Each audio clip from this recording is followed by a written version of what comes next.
போகலாம். இன்றைக்கி நம்ம வீடியோவில் பார்க்குறது வாழைப்பூ உருண்டை குழம்பு. அது செய்ய இன்றைக்கி நான்ட்டு 2 கப்பு வாழைப்பூ சுத்தமாக க்ளீன் பண்ணி எடுத்து வச்சுருக்கேன். இதில் கொஞ்சம் மோர் விட்டுருக்கேன். எதுக்கு நான் மோர் விட்டுருக்கேன் அப்படின்னா, இந்த வாழைப்பூ கருத்து போகாமல் இருக்கிறதுக்கு. இப்போ அது நம்ம இதை அரை மணி நேரம் நல்லா இதில் விட்டு நான் ஊற வச்சுட்ருக்கேன். இப்போ நெக்ஸ்ட்டு என்ன செய்யலான்னு பார்க்கலாம். இப்போது இதில் 2 கப்பு தண்ணி விட்டு ஒரு 10 மினிட்ஸ் வேக விட்டு எடுத்துக்கலாம். இப்போ 10 மினிட்ஸ் ஆகிட்டு நல்லா வெந்து வந்துடுது. தண்ணியே இல்லை பாருங்கள்.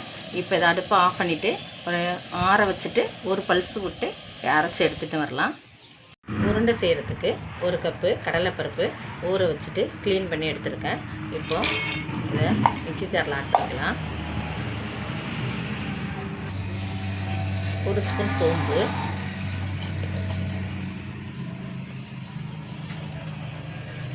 4 பூண்டு பல், வரமிளகாய் ஒரு 3, துளி உப்பு, இது எல்லாத்தையும் கொரகொரப்பாக அரைச்சி எடுத்துன்னு வரலாம். நான் கொரகொரப்பாக அரைச்சி எடுத்துன்னு வந்தாச்சு. இப்போ நெக்ஸ்ட்டு என்ன செய்யலான்னு பார்க்கலாம். இப்போ குழம்பு ரெடி பண்ணிக்கலாம். அதுக்கு ஃபஸ்ட்டு இலுப்பச்சட்டி வச்சுட்டு 2 ஸ்பூனு ஆயில் விட்டுக்கலாம். எண்ணெய் சூடாகிடுது. 1/4 டீஸ்பூனு கடுகு, 1/4 டீஸ்பூனு வெந்தயம், துளி ஜீரகம், 10 பூண்டு பல், 1 கப்பு சின்ன வெங்காயம், குழம்புக்கு தேவையான உப்பு. இப்போ அதை நல்லா வதக்கி விட்டுக்கலாம். வெங்காயம் நல்லா வதங்கிடுச்சு. இப்போ 1 கப்பு தக்காளி இதில் ஆட் பண்ணிக்கலாம். இதையும் நல்லா வதக்கி விட்டுக்கலாம். 1/2 கப்பு குழம்பு பொடி இதில் போட்டுட்டு நல்லா வதக்கி விட்டுட்டு நல்லா வதக்கிக்கலாம்.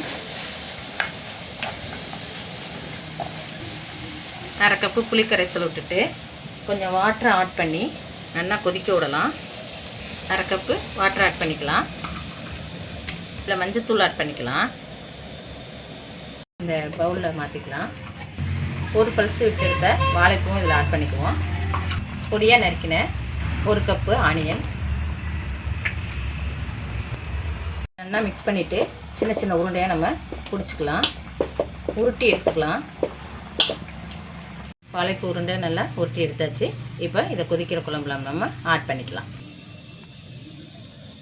உருண்டையை குழம்புல ஆட் பண்ணிக்கலாம்.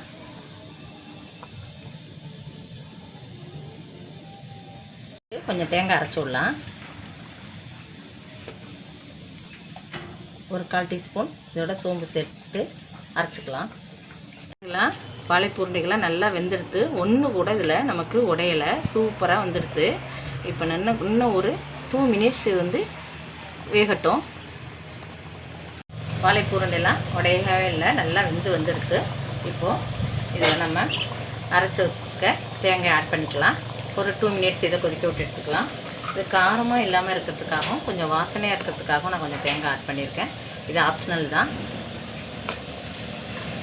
குழம்பு நல்லா கொதிச்சிருச்சு. இப்போ வாசனைக்கு துளி கருவேப்பிலை ஆட் பண்ணிக்கலாம். டேஸ்டியான வாழைப்பூ உருண்டை குழம்பு ரெடியாக எடுத்து இதை நீங்களும் ட்ரை பண்ணி பாருங்கள். தேங்க்யூ.